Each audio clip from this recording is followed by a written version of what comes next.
as mentioned, I am on sabbatical. My remarks today do not reflect my employer. They're mine and mine alone.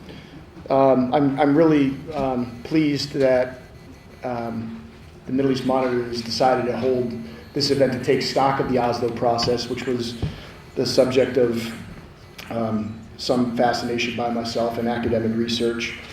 And the timing is clearly ripe given the dim developments on the ground, a few of which have been addressed. We've seen the Trump administration move its embassy to Jerusalem and effectively take it off the table, in their words, from any final status negotiation. The canceling of U.S. funding to UNRWA, another cold-hearted, senseless, kick when they're down. The closing of the PLO office in D.C., and most recently, John Bolton, one of just scores of extremists employed by the Trump administration, has said that the U.S. will prosecute ICC officials if they pursue Americans for war crimes that they committed, or any American ally, in an explicit reference to Israel, which the Palestinians have recently tried to have investigated for their war crimes in Gaza. So it's pretty grim on the American scene, and as has been addressed in Israel, the rightward shift is growing. Israel's racism is growing more and more naked every day. The nationality law was just one of many manifestations, and it's hard to see in the trajectory of Israeli politics that trend being reversed. But out of the Oslo ashes, there's new possibilities. Israel is on a fast track to becoming apartheid status state. Some would argue here that it already is, but what matters is global public opinion. And I think there's a concurrent rise in the nonviolent boycott, divestment, and sanctions movement, which is gaining currency, not just in Europe, but also in the United States. And I think if anyone wanted to see how clumsily the Israeli government is trying to counter it and address it, you can watch Al Jazeera's investigation into the lobby Britain, the UK edition, which aired in January 2017.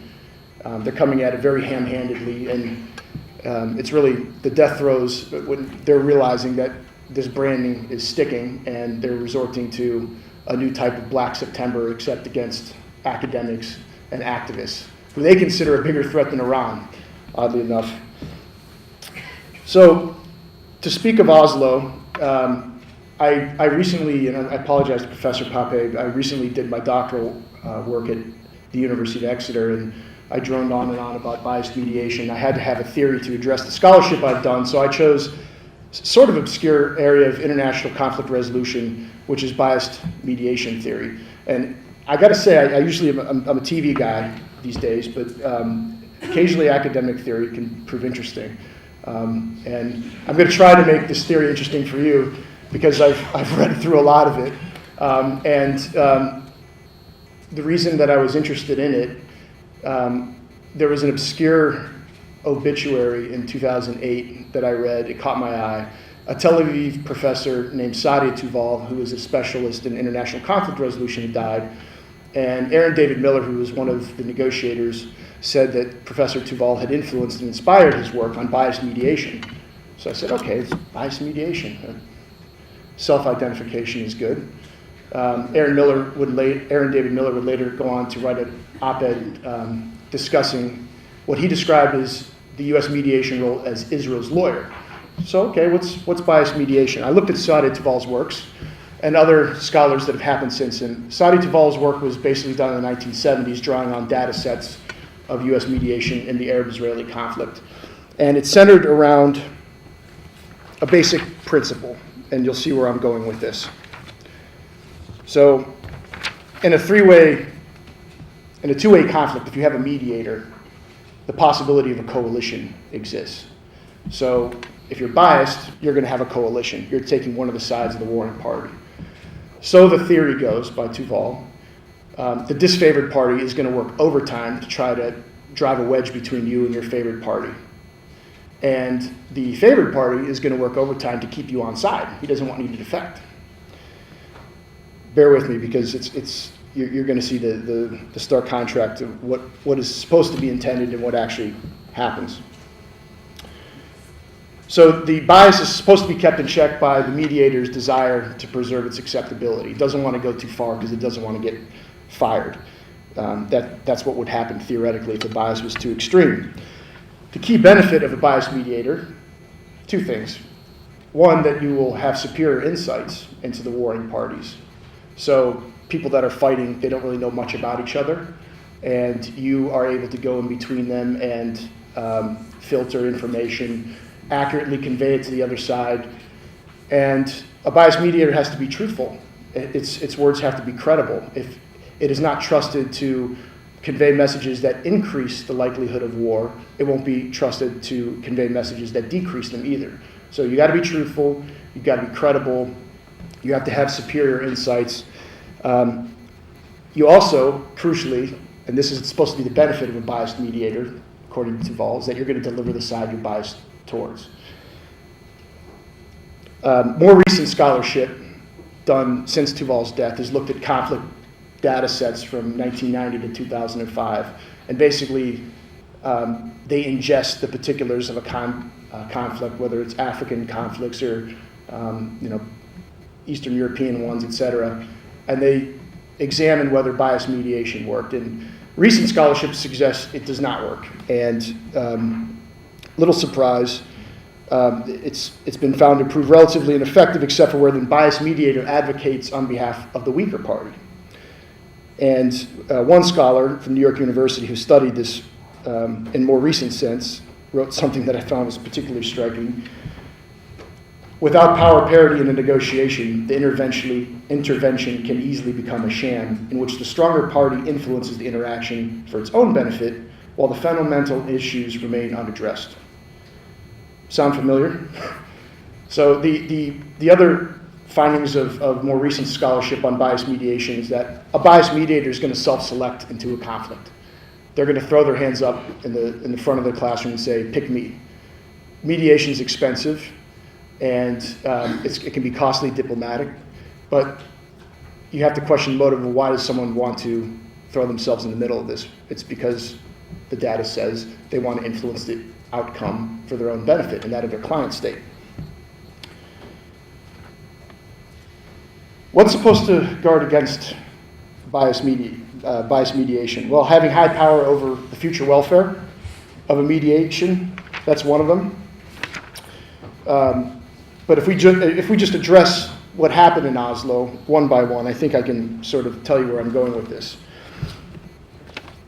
Former AIPAC official turned U.S. mediator Martin Indyk said early on in the Oslo process that even-handedness is not in our lexicon when it comes to American mediation. This is in spite of the Madrid process. The United States committed itself to being an honest broker. He'd use those words. But from the outset, Indyk comes in and says, we're not going to be even-handed. Former AIPAC official turned Dennis Ross, yes, there's several of them, said in his writings that peacemaking required that the Arabs understand that no wedge could be driven between the U.S. and Israel. There goes the possibility of a defection in a biased mediation scenario. And as I demonstrated in the research I did for my book on the truth about Camp David, both Ross and Indyk demonstrated in both word and deed that they believed and they acted on those remarks. They were not going to be even-handed. And a wedge was never possible for the Palestinians to attempt to drive. They did not offer any superior insights. One of the things I was surprised about interviewing Israelis, as well as Palestinians, they said that anything meaningful that they got done leading up to Camp David, and Omar Dajani, who's here, I think he'll have a similar recollection, they got done when the Americans weren't in the room. Many Israelis felt that the Americans did not have superior insights into the Palestinian teams. In fact, they had a better understanding of the Palestinians themselves. The Americans offered no expertise on the Arab world or Islam. In their memoirs since, if you read them, they talk about how they came at this issue as American Jews, and that's where their starting point was, and their personal affinity to Israel. So it's much deeper than just the U.S.-Israeli relationship from state to state. These mediators came at it with a very deep personal connection to the state of Israel. Indyk living there during the 73 war. They had family relationships there. The Palestinians could never hope to compete with that.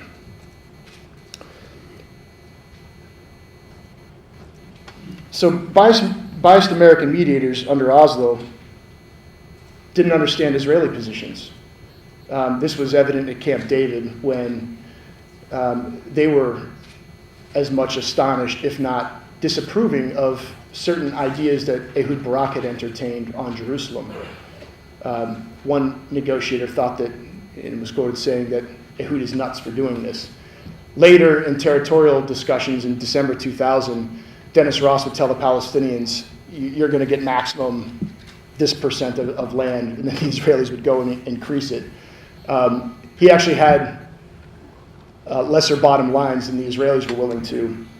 And the scholarship addresses that. It says that there's a category of extreme, on the extreme band of things called more royal than the king, or even agent provocateur. This is where the mediator takes positions that are more Catholic than the Pope, or even they just do things to, as I think Kushner was quoted saying, just disrupt things, for the sake of it.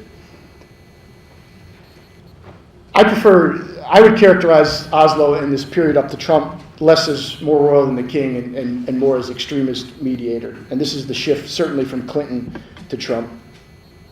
I mean, the reasons are many, but if you look at the bios of Jared Kushner, Jason Greenblatt, David Friedman, Kushner is President Trump's point man and is the one that is supposed to be coming up with the deal of the century. Jason Greenblatt is the mediator on the ground. David Friedman, they've all supported settlements. Netanyahu used to stay at the Kushner's house when he was a child.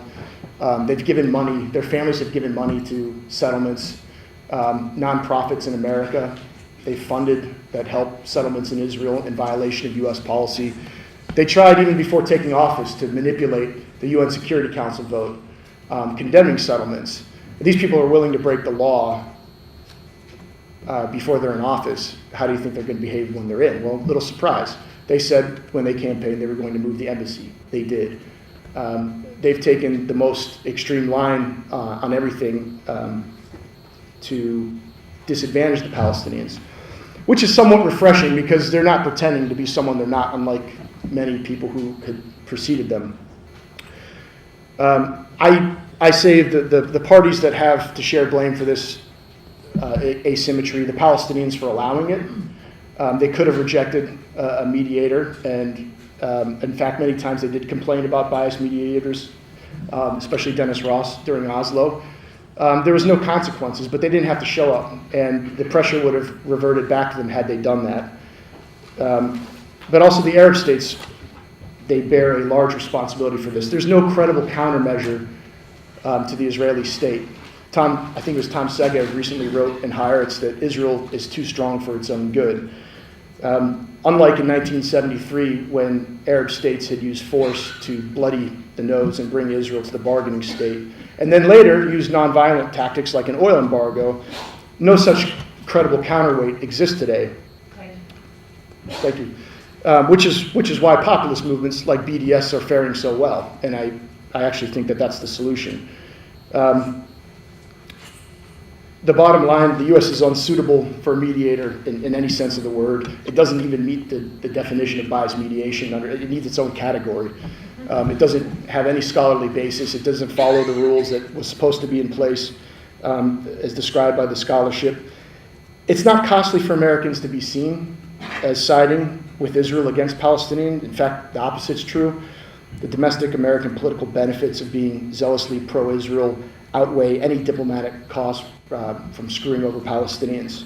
And if anything, to Tuval's point that being a biased mediator is good because you can deliver, the Americans can't deliver the Israelis. Since every president from Lyndon Johnson to Obama that cared about settlements, the Israelis didn't listen to him. Now Trump, he's given them a free hand. He can at least say that he's not trying to restrain them. In fact, the opposite is true. The Arab states go to Israel to deliver the Americans. Just look at the Saudi lobby, look at some GCC states. They court right-wing American supporters of Israel as well as the Israeli state to get the Congress a good scorecard so they can look the other way on their human rights abuses and continue the spigot of aid and weapons so that they can bomb and pummel people like in Yemen. If anything, now that the Trump administration is here, the world has recognized the U.S. is unsuitable. out of the ashes, new possibilities exist. The UN, though feckless, could play a role. It won't. The EU is divided, and as has been referenced, the divide over Brexit and the future of the EU is at a time when they can't really actively engage.